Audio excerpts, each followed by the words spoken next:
A very pleasant good morning, dear readers. Welcome back to my channel, English Mentor. Today, we are going to analyze the editorial of 25th November.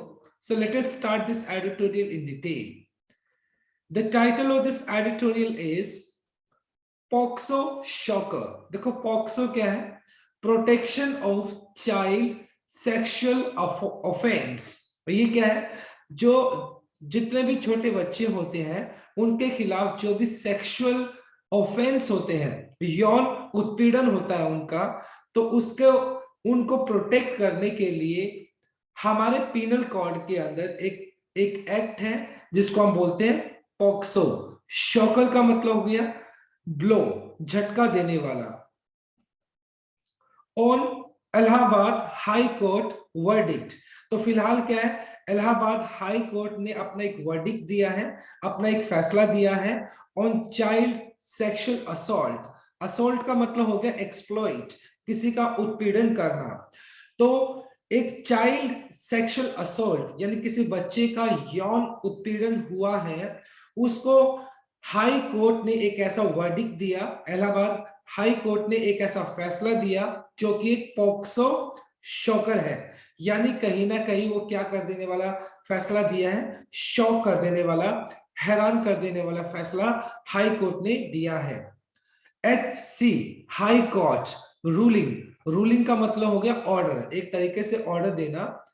Ignores मतलब जो Allahabad high court ने जो अपना order दिया है उसने ignore कर दिया, अवॉइड कर दिया स्पेसिफिक प्रोविजन, जो पॉक्सो एक्ट के तहत जो प्रोविजन किया गया है, जो प्रावधान किया गया है, डिफाइनिंग, जिसके अंदर इस बात की व्याख्या की गई है एग्रीवेटेड, एग्रीवेटेड का मतलब serious form of sexual offence, यानी पॉक्सो एक्ट के अंदर जो एक प्रोविजन दिया गया है कि किस पर्टिकुलर केस को एग्रीगेटिव फॉर्म ऑफ ऑफेंस के अंदर डाला जाएगा, यानी इस पर्टिकुलर केसेस को सीरियस ऑफेंस के अंदर डाला जाएगा। तो कहीं ना कहीं जो हाई कोर्ट है उसने पॉक्सो का वो स्पेसिफिक प्रोविजन है जिसके तहत इस बात को डिसाइड करना कि ये सीरियस केस की कैटेगरी में आएगा, तो हाई कोर्ट ने उस चीज को इग्नोर कर दिया अपने फैसले के अंदर, अपने ऑर्डर के अंदर। The recent Allahabad high court verdict, और फिलहाल जो इलाहाबाद हाई कोर्ट ने अपना एक वर्डिक्ट दिया, एक फैसला दिया, दैट अ पेनिट्रेटिव, पेनिट्रेटिव का मतलब होता है अक्यूट, सीवियर, बहुत ही बुरा, sexual assault on a 10-year-old boy, और 10 साल के एक लड़के के साथ एक बहुत ही बुरे तरीके से एक यौन उत्पीड़न किया गया, और उसका फैसला इलाहाबाद हाई कोर्ट ने दिया बाय एन ऑफेंडर, और ये जो क्राइम कमिट किया गया वो किसने किया, ऑफेंडर, ऑफेंडर का मतलब criminal, did not amount to an aggravated form of the crime. और कहीं ना कहीं इलाहाबाद हाई कोर्ट ने इस केस को मतलब क्या बोला कि ये जो केस है जो कि पॉक्सो एक्ट के तहत इस बात को डिफाइन किया गया है कि इस पर्टिकुलर केस को, इस पर्टिकुलर केस को एग्रीवेटेड फॉर्म ऑफ ऑफेंस में डाला जाएगा, सीरियस ऑफेंस के अंदर डाला जाएगा। लेकिन ये जो 10 साल के बच्चे के साथ एक सेक्सुअल असॉल्ट हुआ है, इसको सीरियस कैटेगरी में नहीं डाला जा सकता है। By offender did not amount to का मतलब इक्वल टू, और इस पर्टिकुलर जो कि एक ऑफेंडर ने 10 साल के बच्चे के साथ जो सेक्सुअल असॉल्ट किया है उसको इस कैटेगरी में नहीं डाला जा सकता है, ये इक्वल नहीं है। And aggravated form of the crime appears to be per incuriam, per incuriam का मीनिंग होता है through lack of care, carelessness मतलब लापरवाही। और कहीं ना कहीं ये हाई कोर्ट का जो फैसला है, इस फैसले के अंदर उसने इस बात को कहीं ना कहीं एम्फसाइज किया है कि ये जो क्राइम किया गया उस 10 साल के बच्चे के साथ, वो पॉक्सो के अंदर जो सीरियस कैटेगरी के अंदर आने वाले जो सेक्सुअल ऑफेंस है उसके बराबर नहीं है। तो कहीं ना कहीं हाई कोर्ट ने अपने फैसले के अंदर क्या किया है, मिस्टेक की है, अपनी फैसले के अंदर केयरलेसनेस दिखाई है, लापरवाही दिखाई है। दैट इज, ऐसा है, that is a ruling handy down. Handy down का मतलब होता है पास्ड ऑन, मतलब किसी को पास कर देना, देना, without due regard to the law and facts. और कहीं ना कहीं हाई कोर्ट का जो फैसला है, उस हाई कोर्ट के फैसले के अंदर मतलब किसी भी तरह का कानून और जो फैक्ट्स है, तथ्य को बिल्कुल भी ध्यान में नहीं रखा गया। The offence that was proven, हालांकि ये जो ऑफेंडर है उसके खिलाफ जो ऑफेंस था, जो क्राइम था, उसको प्रूव कर दिया गया था इन ट्रायल। जब उसके ऊपर केस चलाया गया तो उस केस के दौरान उसके ऊपर जो चार्जेस लगाए गए थे उस ऑफेंडर के खिलाफ, उसको क्या कर दिया गया था, उसको साबित कर दिया गया था एंड इंडोर्स्ड।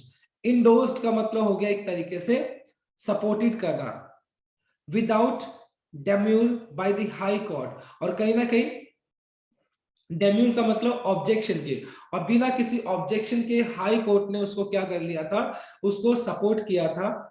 मतलब जो फैसला था, मतलब उसके ऊपर ट्रायल चलाया गया था और उसको बिल्कुल सपोर्ट किया था विदाउट एनी डेमोर, ऑब्जेक्शन। यानी ये ऑलरेडी ये ट्रायल चल रहा था, तो ट्रायल के दौरान, उस वर्डिक्ट के दौरान जो ऑफेंडर था उसके ऊपर इस बात को साबित कर दिया गया था कि उसने क्या किया है, aggravated form of sexual offence किया है, यानी सीरियस क्राइम उसने किया है, सीरियस सेक्सुअल असॉल्ट उसने किया है। और ये बात बिल्कुल साबित हो चुकी थी। Involve the child being made to perform an oral sexual act, और उसके ऊपर किस तरह के चार्जेस लगे थे कि एक जो बच्चा है उसको फोर्स किया गया था किस चीज के लिए, ओरल सेक्सुअल एक्ट। ऑरल क्या होता है, देखो मुंह से कह सकते हो, सेक्सुअल एक्ट का मतलब हो गया कोई भी सेक्सुअल एक्टिविटी के लिए, यानी बच्चे को क्या किया गया था, फोर्स किया गया था अपने मुंह से, अपने ओरल से सेक्सुअल एक्टिविटी को परफॉर्म करने के लिए।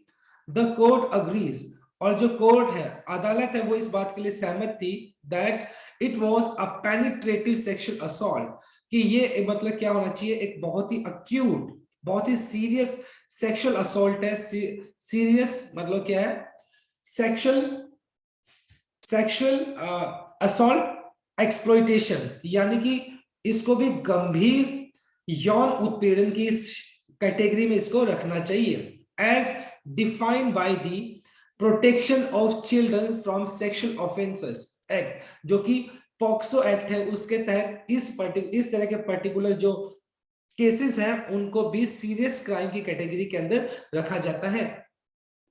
एज द अक्यूज्ड, और जैसे कि मतलब जो क्रिमिनल है जिसके ऊपर दोष लगा है, had put his member into the victim's mouth, member यहां पर हो गया यानी ऑर्गन, यानी उसने क्या किया, उस बच्चे को, जो 10 साल का बच्चा था, उसको इस बात के लिए क्या किया, फोर्स किया कि उसने अपना जो बॉडी पार्ट है, अपना जो ऑर्गन है, उसको, उस बच्चे को फोर्स किया कि वो उस बच्चा क्या करे, उसको अपने मुंह में ले।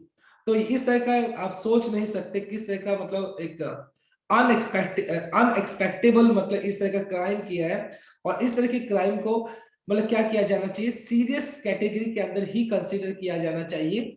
और उस क्रिमिनल ने, उस अक्यूज ने उस बच्चे को फोर्स किया कि उसका जो ऑर्गन है वो बच्चा अपने मुंह में ले। हाउएवर, हालांकि it did not amount to मतलब equal to aggravated penetrative sexual assault, a crime punishable with a minimum prison term of 10 years that can go up to life, Justice Anil Kumar Oja has said। और कहीं ना कहीं जो justice है, जज है अनिल कुमार, उनके एक्सप्लेनेशन के हिसाब से, उनके हिसाब से ये जो फिलहाल एक कृत्य हुआ है, एक बहुत ही बुरा काम हुआ है, उन्होंने इस बात को साफ साफ कहते हुए बोला है कि इस तरह के काम को मतलब वो इक्वल नहीं मानते हैं। मतलब जो पॉक्सो एक्ट के अंदर क्या है, जो सेक्सुअल असोल्ट होता है, जो सीरियस सेक्सुअल असोल्ट होता है, वो इस पर्टिकुलर केस को उस दर्जे का नहीं मानते, उस इक्वल नहीं मानते हैं।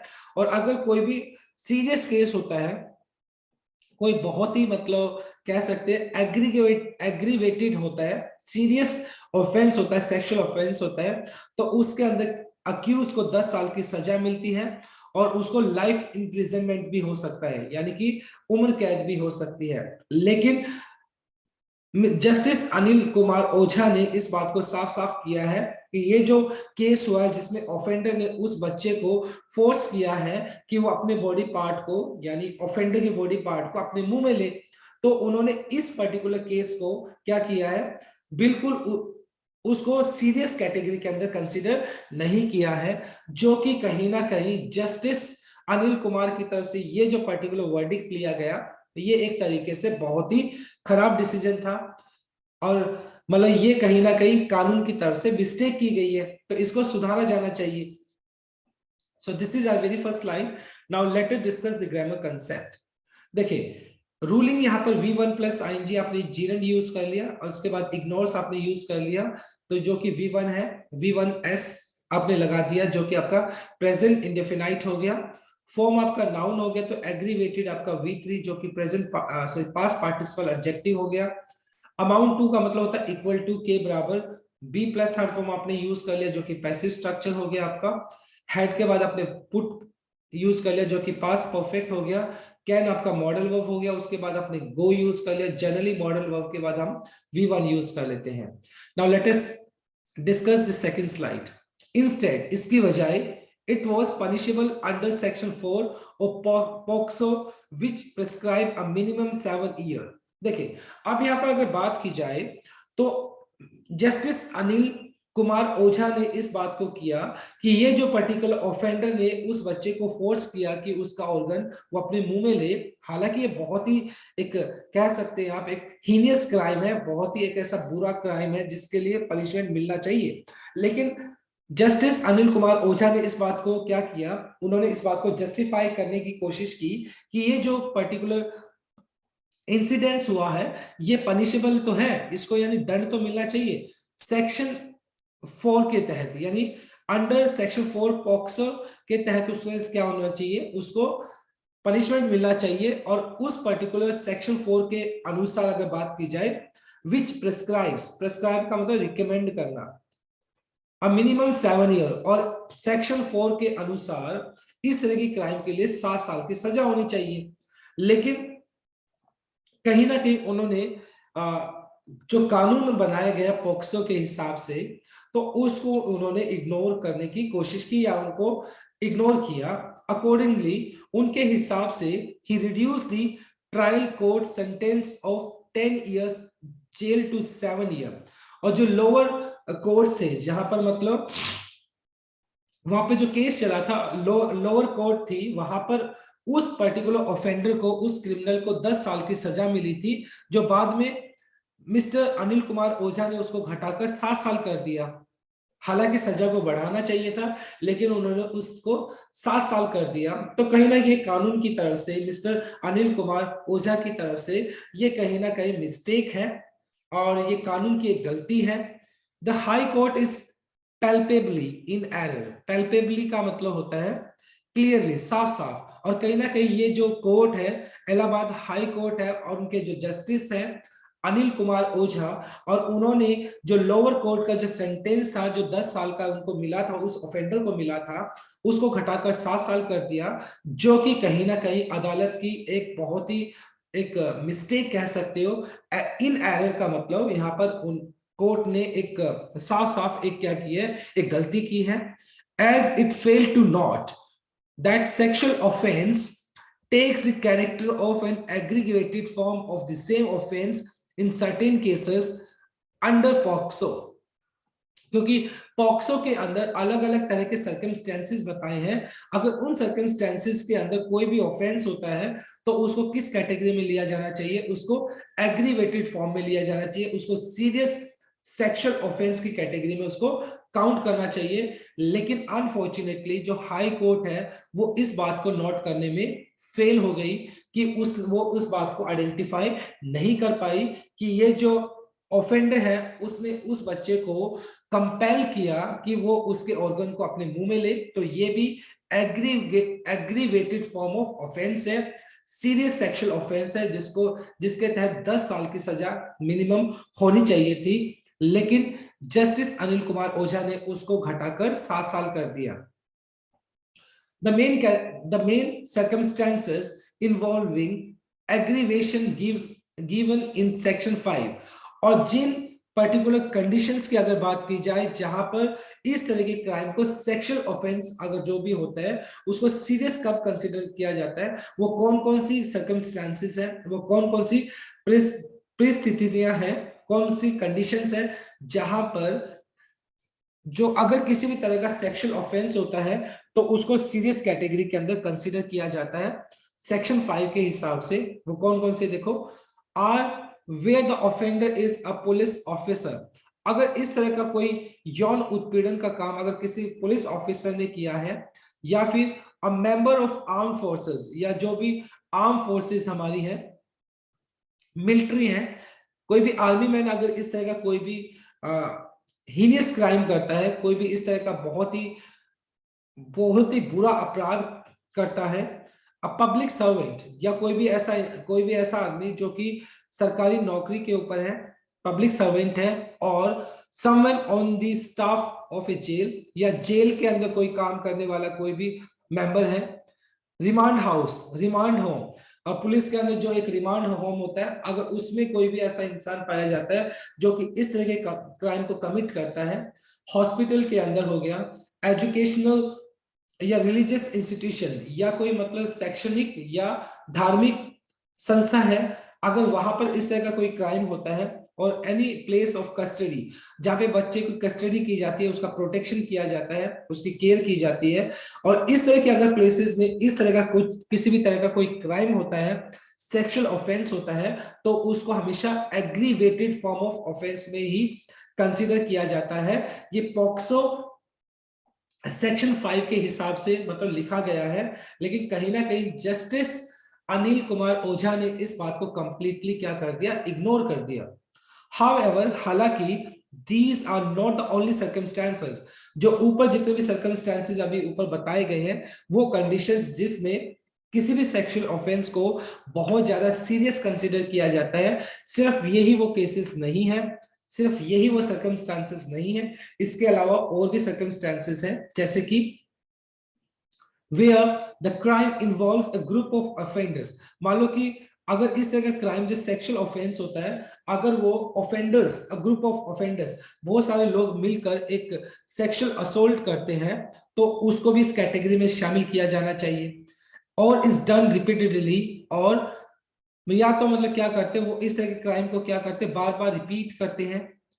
when it pertains to be, pertains का मतलब हो गया related to, संबंधित होना, the use of deadly weapon, यानी कि बहुत ही खतरनाक वेपन या हथियार का यूज करके सेक्सुअल असॉल्ट करना, causes grievous harm, ग्रीवियस का मतलब हो गया बहुत ज्यादा डेंजरस, या किसी को बुरी तरीके से हार्म करना, नुकसान पहुंचाना, इंजरी, और लीड्स टू फिजिकल और मेंटल इनकैप्सिसेशन, इनकैप्सिसेशन का मतलब हो गया इनकैपेबल, या किसी को बहुत ज्यादा फिजिकल और मेंटल पेन देना, और एट द सेम टाइम उनको सेक्सुअल असॉल्ट करना, तो ये भी मतलब पॉक्सो के अंदर इसको इंक्लूड किया जाता है सीरियस क्राइम के अंदर।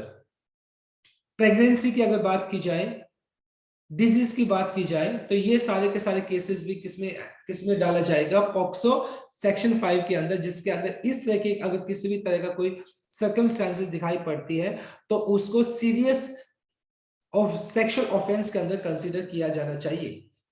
It also an aggravated form of the offence, और ये सारे के सारे केसेस जो हमने ऊपर डिस्कस किए, अगर इनमें से किसी भी तरह का कोई केस होता है, किसी भी तरह का कोई इंसिडेंस होता है, तो उसको एग्रीवेटेड फॉर्म ऑफ ऑफेंस की कैटेगरी में डालना चाहिए, उसको सीरियस सेक्सुअल असॉल्ट की कैटेगरी में डालना चाहिए। सिग्निफिकेंटली, मेनली, खास तौर पर, मुख्य तौर पर सेक्शन 5 की अगर बात की जाए, whosoever commit penetrative sexual assault, और कोई भी ऐसा इंसान पेनिट्रेटिव बहुत ज्यादा अक्यूट सीरियस सेक्सुअल असॉल्ट करता है, यौन उत्पीड़न करता है ऑन ए चाइल्ड, किसी भी बच्चे के ऊपर, 12 साल से अगर कोई बच्चा नीचे होगा, टू दिस लिस्ट, यानी उस पर्टिकुलर क्राइम को किसमें डाला जाएगा, एग्रीवेटेड फॉर्म ऑफ ऑफेंस की कैटेगरी के अंदर डाला जाएगा। कोई भी अगर ऊपर जितने भी सर्कमस्टेंसेस दिए गए हैं उनमें से किसी भी तरह का कोई इंसिडेंस होता है तो उसको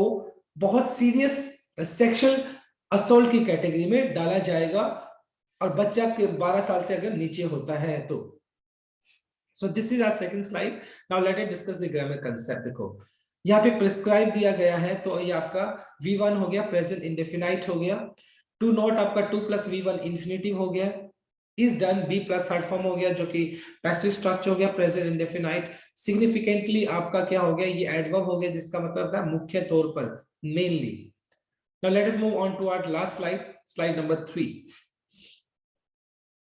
The High Court seems to have missed either this legal provision, which while reducing the sentence, or fact that the child was about 10 years old when offense took place। और कहीं ना कहीं हाई कोर्ट की तरफ से mistake की गई है और पॉक्सो सेक्शन 5 को कंप्लीटली इग्नोर कर दिया गया। क्यों? क्योंकि देखो अगर बात की जाए सबसे पहले तो the legal provision while reducing the sentence, यानी कि लोअर हाउस के हिसाब से उस ऑफेंडर को 10 साल की सजा मिली थी, राइट, उसको 10 साल के करीब उसकी सजा मिली थी, लेकिन कहीं ना कहीं उसको 7 साल कर दिया। उस पर्टिकुलर क्राइम का जो उसको जो एक पनिशमेंट मिला था, उसको इन प्रिजन मिला था 10 सालों के लिए, तो हाई कोर्ट ने उसको घटाकर 7 साल कर दिया। तो पहली बात तो हाई कोर्ट ने उस जो संवैधानिक जो प्रोविजन था, कानूनी जो प्रोविजन था, कानूनी जो प्रावधान था, उसके हिसाब से 10 साल की सजा मिलनी चाहिए थी, उसको घटाकर 7 साल कर दिया। पहला तो मिस्टेक हाई कोर्ट की तरफ से ये हुआ। The fact that the child was about 10 years, और at the same time high court ने इस बात को भी इग्नोर कर दिया कि जब ये क्राइम हुआ, जब उस ऑफेंडर ने उस बच्चे को अपना ऑर्गन मुंह में लेने के लिए फोर्स किया, तो उस टाइम उस बच्चे की एज 10 साल थी। तो डेफिनेटली सी बात है, दोनों ही कैटेगरी सेक्शन 5 पॉक्सो एक्ट के अंदर आनी चाहिए, और इसको क्या कंसीडर किया जाना चाहिए, इसको तो aggravated form of sexual assault की कैटेगरी में इसको डालना चाहिए। लेकिन हाई कोर्ट ने अपनी केयरलेसनेस दिखाते हुए इसको उस कैटेगरी के अंदर कंसीडर नहीं किया। The fact that the convicted person, मतलब तथ्य ये है कि कन्विक्टेड का मतलब हो गया guilty, will stay in jail for 7 years. और मतलब अभी मतलब तथ्य ये है कि मतलब वो जो कन्विक्टेड पर्सन है वो 7 सालों के लिए जेल में रहेगा। विल नॉट ऑबिविएट, ऑबिविएट का मतलब हो गया अवॉइड करना। द डेलिट्रियस इफेक्ट, डेलिट्रियस का मतलब हो गया harmful effect on the ruling, that a particular act amounting to a penetrative sexual act does not attract the punishment prescribed for its aggravated form will have on lower court trying similar cases। देखिए यहाँ बोलने की कोशिश क्या की गई है, लेकिन जो हाई कोर्ट की तरफ से इस तरह की जो मिस्टेक की गई है, जिसके अंदर मतलब जो पेनिट्रेटिव जो सेक्सुअल असॉल्ट हुआ है उसको बिल्कुल इक्वल नहीं माना है, किसको, उसको इक्वल नहीं माना है एग्रीवेटेड जो सेक्सुअल असॉल्ट है उसके हिसाब से उसको नहीं माना है। Does not attract the punishment, और मतलब क्या है, और मतलब कहीं ना कहीं does not attract the punishment prescribe for the aggravated form. और जो पॉक्सो सेक्शन 5 के हिसाब से जिन पर्टिकुलर केसेस के अंदर और जिन पर्टिकुलर इंसिडेंसेस के अंदर इस तरह का कोई भी क्राइम होता है, तो उसको क्या किया जाता है, aggregated form of sexual assault की कैटेगरी में डाला जाता है। लेकिन हाई कोर्ट का जो फैसला है कहीं ना कहीं वो यहाँ पर इनजस्टिस है, प्रॉपर तरीके से नहीं लिया गया है। Will have on lower courts trying similar cases, और मतलब अगर ये हाई कोर्ट ने जो फैसला लिया है, इसका डेफिनेटली सी बात है, इसका अफेक्ट कहां पर होने वाला है, इसका अफेक्ट जो लोअर कोर्ट्स होते हैं जो कि सिमिलर केसेस को ट्राई कर रहे हैं, तो उनके ऊपर इसका अफेक्ट पड़ेगा। क्योंकि हाई कोर्ट ने जो एक केस ऐसा है जहां पर मतलब उसको सीरियस कंसीडर किया जाना चाहिए था, वहां पर उसको सीरियस कंसीडर नहीं किया गया। It is a matter of coincidence, coincidence मतलब सौभाग्य की बात यह है that the ruling came from the Allahabad High Court on the same day। और ये जो इलाहाबाद ने अपना वर्डिक्ट दिया, इलाहाबाद ने अपना वर्डिक्ट दिया क्या, जिसके अंदर एक ऑफेंडर को 10 साल की सजा थी उसको 7 साल कर दिया। और हालांकि उस पर्टिकुलर केस को सीरियस कंसीडर किया जाना चाहिए था, और उसी दिन सुप्रीम कोर्ट ने अपना एक फैसला दिया था। सुप्रीम कोर्ट ने अपना क्या दिया था, सुप्रीम कोर्ट ने अपना एक फैसला दिया था जिसके अंदर क्या था, अंडरस्कोरिंग। अंडरस्कोर का मतलब हो गया एम्फसाइज करना, underscoring the importance of not diluting, dilute का मतलब वीक करना, कमजोर करना, the gravity, seriousness an offense against a child by ignoring the plain meaning of POCSO provisions। और उसी दिन सुप्रीम कोर्ट ने क्या किया था, इस बात के एक जजमेंट दिया था कि किसी भी तरीके का पॉक्सो एक्ट के अंदर जो भी प्रोविजन है जिसके तहत सीरियस जो सेक्सुअल असोल्ट होता है उसको कंसीडर किया जाता है, तो उसमें किसी भी तरह की जो उसकी जो सीरियसनेस है उसको डाइल्यूट नहीं करना है, और जितना भी सीवियर पनिशमेंट दिया जा सकता है उसको दिया जाना चाहिए। लेकिन ऑन द सेम डे जो इलाहाबाद हाई कोर्ट है उसने क्या किया, उसने उसी पॉक्सो एक्ट का प्रोविजन जो सेक्शन 5 है उसको इग्नोर किया, और उस ऑफेंडर को क्या मिलना चाहिए था, बहुत ज्यादा सीवियर पनिशमेंट मिलना चाहिए था। कहीं ना कहीं इलाहाबाद ने अपनी केयरलेसनेस दिखाई वहां पर। The verdict in Sonu Khushwaha versus state of UP is a fit case for review. और मतलब ऑब्वियस सी बात है, ये जो सोनू खुशवाह और स्टेट ऑफ यूपी का एक केस है जो कि इस तरह की सिचुएशन के लिए फिट केस है, उसको रिव्यू किया जाना चाहिए। और हाई कोर्ट जिसने इस पर्टिकुलर ऑफेंस को इतना सीरियस कंसीडर नहीं किया, उसको इसको सीरियस कंसीडर करना चाहिए। It's as it seems to be based on the error of law. और कहीं ना कहीं ये जो as it seems to be based on error of law, और ये जो फिलहाल जो केस की बात की जा रही है ये कहीं ना कहीं कानून की सबसे बड़ी भूल है, मिस्टेक है, एरर है, और इस एरर को जल्दी से ठीक किया जाना चाहिए। और पॉक्सो एक्ट जिस प्रोविजन से उसको बनाया गया है, जिस पर्पस से उसको बनाया गया है, उस पर्पस को बिल्कुल भी हैम्पर नहीं करना चाहिए। और बच्चों के खिलाफ होने वाला हर एक केस को क्या होना चाहिए, उसको सीरियस कंसीडर किया जाना चाहिए, और जितना सीवियर पनिशमेंट मिल सकता है ऑफेंडर को उनको मिलना चाहिए। राइट, तो बहुत ही अच्छा आर्टिकल था आज का। Now let us discuss the grammar concept. To have means, देखो टू हैव आपका हो गया वैसे इंफिनिटिव, और उसके बाद आपने have plus third form use कर लिया जो कि आपका इन्फिनिटिव परफेक्ट हो गया। कन्विक्टेड पर्सन, पर्सन आपका नाउन हो गया, तो कन्विक्टेड आपका V3 हो गया जो कि आपका पास्ट पार्टिसिपल एडजेक्टिव है। ऑफ आपका प्रेपोजिशन हो गया, उसके बाद आपने डाइल्यूटिंग यूज कर लिया जो कि जीरेंड है आपका। To be based, to be वैसे आपका इंफिनिटिव हो गया, उसके बाद बी प्लस थर्ड फॉर्म आपने यूज कर लिया जो कि पैसिव स्ट्रक्चर है। Right, so my dear readers, this is all about from this article. Thanks for watching this video. Please do like, share, comment and subscribe to my channel. So tomorrow I'll continue with another article. Till then, bye bye, take care and have a nice day.